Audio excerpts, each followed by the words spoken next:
Tayo po ay nasa Biyernes ng ika-34 na linggo sa karaniwang panahon.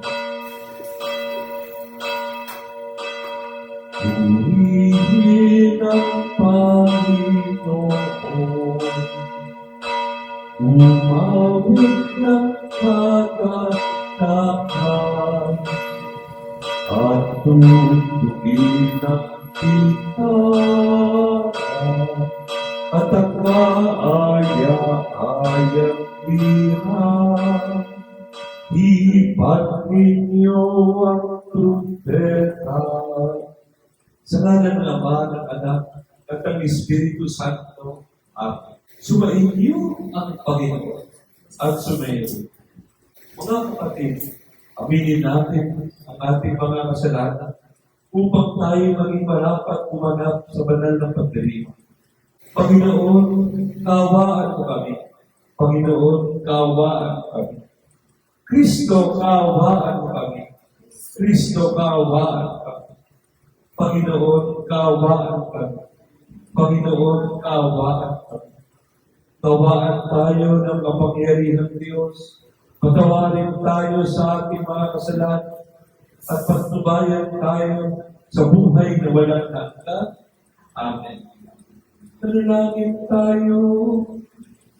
Ama namin makapangyarihan, ipakita mo ang iyong paghinap sa iyong pag-antig sa aming kalooban upang ang pamumuhay ng gawain mo sa amin ay aming magpakinabatan at ang mapagpagaling mong katapatan ay aming pangatawanan. Sa pamagitan ni Jesucristo, kasama ng Espiritu Santo, magpasawalang hanggan. Amen.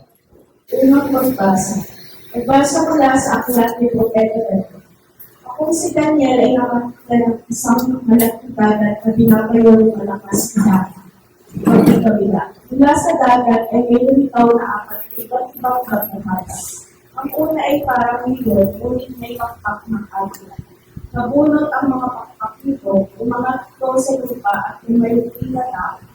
Binigyan ito ng isipan ng tao, ang ikalawa naman ay makakoses. Ang dalawang paalamang ito sa huli ang nilalakad at may pagkakang tatlong. May tinig na nag-utos dito. Sige, magpakasawa ka sa akin. Ang ikatlo ay gawanis ng lilumahan.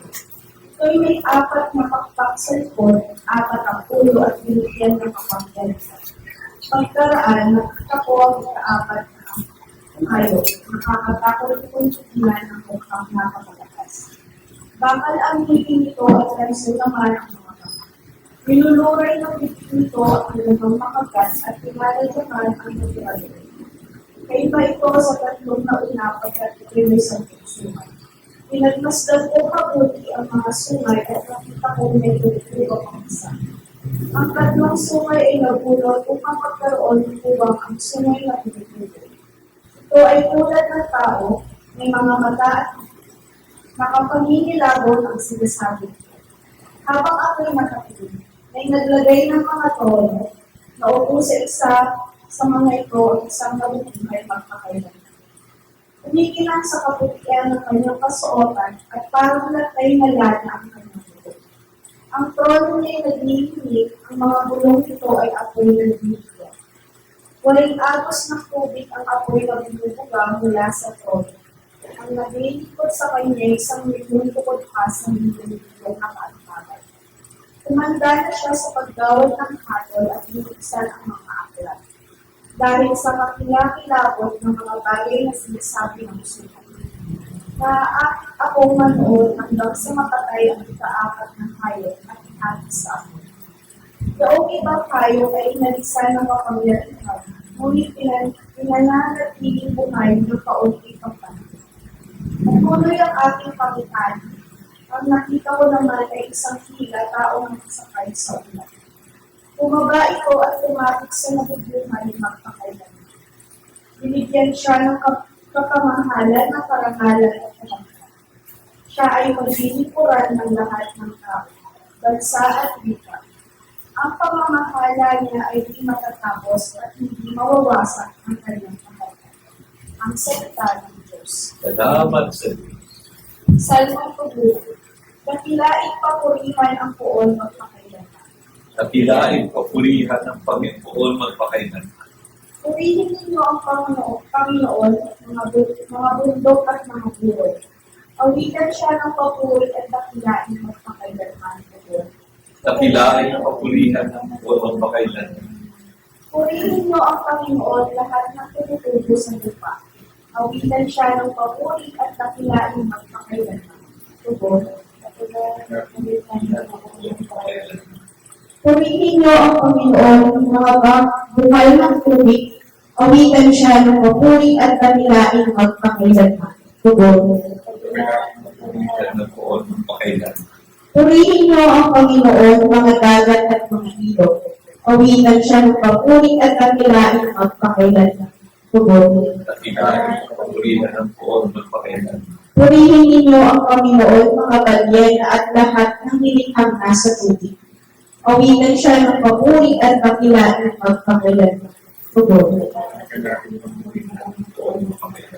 Purihin ninyo ang Panginoon, lahat ng ibon sa himpapawid. Awitan siya ng papuri at dakilaing magpakailanman. Tugon. Purihin niyo ang Panginoon, mga kawan at mga may ilak na hayop. Awitan siya ng papuri at dakilaing magpakailanman. Tugon. Hallelujah, hallelujah. Wikahin mo, o nakikinig ako sa iyong mga salita. Hallelujah, hallelujah, hallelujah. Suriin niyo ang Panginoon. Ang mabuting balita ng Panginoon ayon kay San Lucas. Papuri sa iyo, Panginoon. Nung panahon niyon, sinabi ni Jesus sa kanyang malagad ang isang salita. Tignan niyo ang puno ng igos at ibang pulong dahon. Kapag nagdadahon na ito, alam ninyo malapit na ang tag-araw. Kaya ito naman, kapag nakita niyo nangyayari na ang mga ito, palalaman ninyong malapit ng mag-ari ang Diyos. Tandaan ninyo, pagdadala ang lahat ng ito bago mamatay ang lahat ng taong nabubuhay sa ito. Wala ang langit at lupa, ngunit ang salita ko'y hindi magpapahula. Ang mabuting balita ng Panginoon, pinupuri ka namin, Panginoon sa Kristo. Magsisuko tayo. 2 araw na lang, magsisimula ng bagong panahon sa kalendaryo ng sipa at sa linggo ay unang linggo na ng paghahanda para sa Pasko. Paghabilin sa atin ng Panginoon sa mga ebanghelyo, itong mga araw na ito tungkol sa katapusan, hindi tayo dapat magpadala sa tao. Kundi, kailangan punuin natin ang ating puso ng pag-asa at malalim na pananampalataya sa anak ng tao. Ang pangako ng Panginoon sa Ebanghelyo. Mawawala ang langit at lupa, ngunit ang salita ko'y hindi magkakawala. Darating na muli at isisilat ang ating tagapagligtas sa ating puso. Naway magkaroon tayo ng malalim na pananampalataya at pagtitiwala sa kaligtasang handog ng Panginoon. Mabuhay naman tayo sa pag-asa, sapagkat lahat ng bagay ay tunay na lilipas sa mundo nito. Ngunit ang salita at mga pangako ng Diyos ay mananatiling magpakinig. Kawitin na po natin ang awit sa pag-aanay sa ikalawang yugto ng ating Diyos.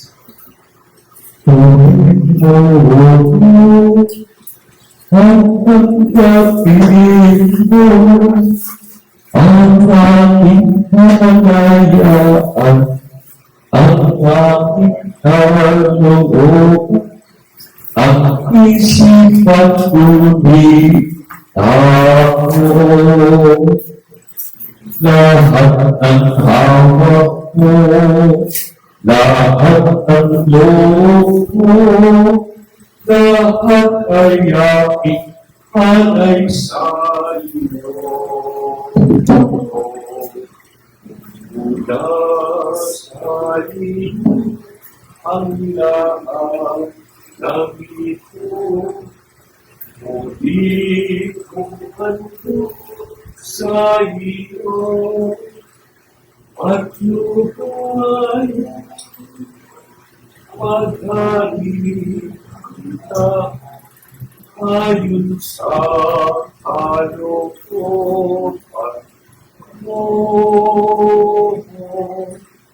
Mag-utos sa Panginoon mo, dating ataling ako, ipagkaloob mo na ang pag-ibig mo at lahat at kahigan mo. Manalangin kayo mga anak, upang ang ating anak ay maging kalulugot sa Diyos sa mga makapangyarihan. Nagkapinawa ng Panginoon mga handog sa ima, sa kapulihan niyang tarangan sa ating kapakinabangan at sa buong sabay ng tarangan. Ang manangin lumikha, tanggapin mo ang mga banal na anay na iyong pinag-utos na aming italaga sa pagsamba sa iyong anak. At upang kami pangindakating paunlakan ang iyong tapat na pagmamahal, gawin mo ang iyong mga utos ay sundin namin kailanman. Sa pamamagitan ng Kristo, kasama ng Espiritu Santo, magpasawalang hanggan. Amen. Sumain niyo ang Panginoon at sumayin. Itang sa Diyos sa inyong puso at itinaas na namin sa Panginoon. Pasalamatan natin ang Panginoong ating Diyos. Marapat na siya'y pasalamatan. Ang naming mga pangyarihan, tunay ng marapat na ikaw ay aming pasalamatan. Sa pamamagitan ni Kristo na aming Panginoon, siya ang salitang katuwang mo at kapiling. Noong ang lahat ng umiiral ay iyong itahin, siya'y sinuburo mo para kami sa dipit palaya, kaya siya'y pinalina ng mahal na Birhen na naging kanyang inang totoo. Sa kapangyarihan ng Espiritu Santo, pinagawa niyang sundin ang loob mo at kampin ang sabayan ng banal para sa iyo. Pinagtiisan niyang iunat sa krus at kanyang mga kamay upang magwakas ang kamatayan at ahayan ang pagkabuhay. Kaya kaisa ng mga anghel na nagsisiawit ng papuri sa iyo nang walang humpay sa kalangitan, kami nagpupunyi sa iyong kadakilan. Santo, Santo, Santo Panginoong Diyos ng mga hukbo, na puno namin at lupa ng kadakilaan, o sana sa itaasan. Pinagpala na paririto sa ngalan ng Panginoon, o sana sa itaasan. Kamanaming naman, ikaw ang bakal ng tanang kapanan, kaya sa pamagitan ng iyong Espiritu, gawin mong banal na mga loob na ito, upang para sa amin ay maging katawan at tubo ng aming Panginoong Jesucristo. Bago niya pinagtiisang pusang loob na maging handog, pinawakan niya ang tinapay, pinasalamatan ka niya, pinaghati-hati niya iyo, pinabot sa kanyang mga lagat at sinabi, nagkatuloy ng lahat ito at tama. Ito ang aking katawan na ihahandog para sa iyo.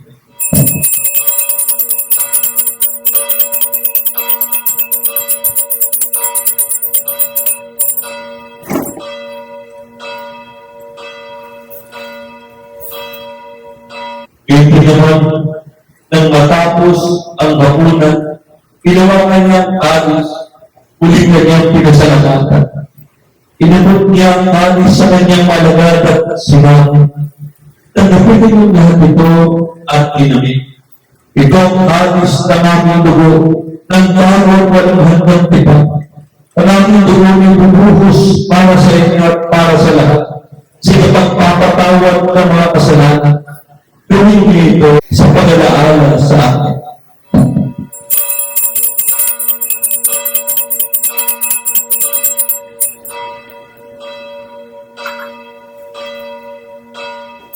Ipagpuni natin ang misteryo ng pananampalataya.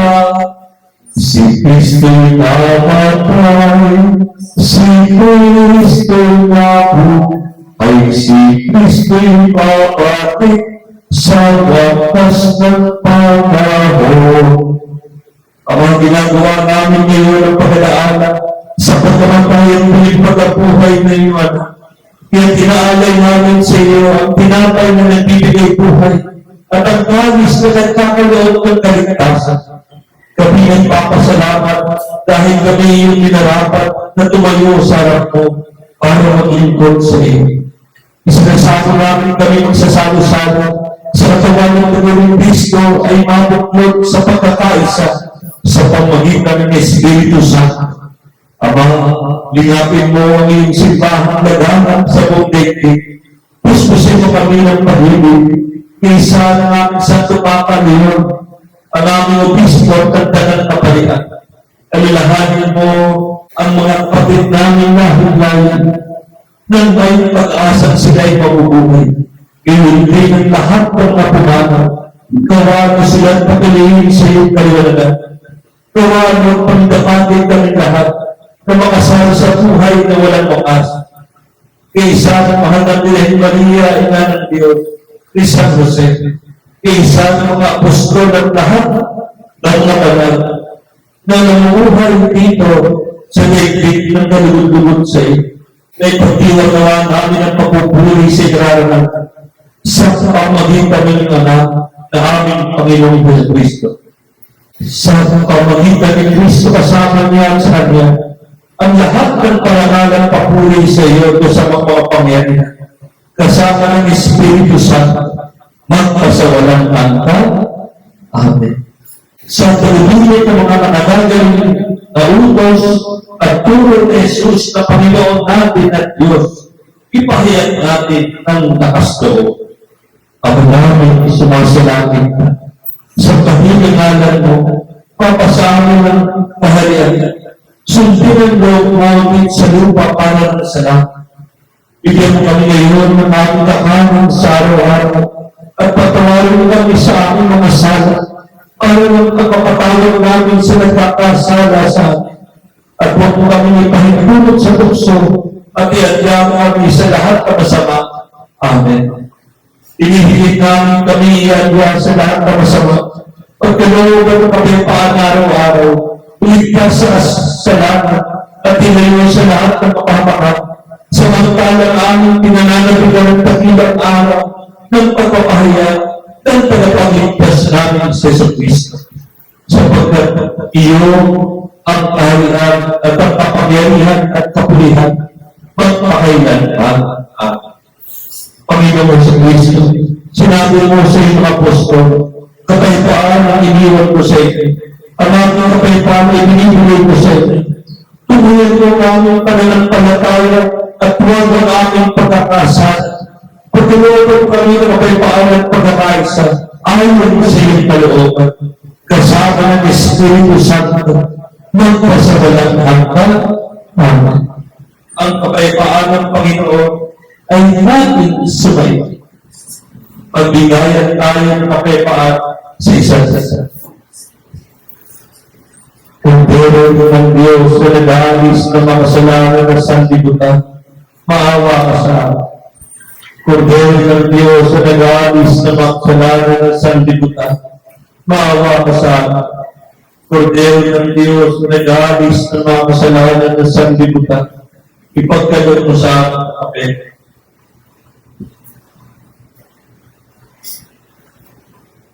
Ito ang kundero ng Diyos. Ito ang nag-aalis ng mga kasalanan ng sanlibutan. Papayag ang mga inaanyayahan sa kanyang tingin. Panginoon, hindi ako karapat-dapat magpatuloy sa iyo. Ngunit sa isang salita ko lamang ay gagawin na ako.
Manalangin tayo. O maraming mapagmahal, kaming pinagkakalooban mo ng pagsasalo sa iyong tagala, ay lagi nawang humingo sa pinanggalingan nitong banal na pagkinag, upang kami huwag mawalay sa iyo sa aming hantungan sa pamamagitan ni Kristo, kasama ng Espiritu Santo, magpasawalang hanggan. Sumainyo ang Panginoon. Pagpalain kayo ng mga pangyarihang Diyos Ama, Anak, at Espiritu Santo. Tapos na ang aking misa, ngayon tayong puspos ng pananampalataya at pagpapasa. Salamat sa Diyos.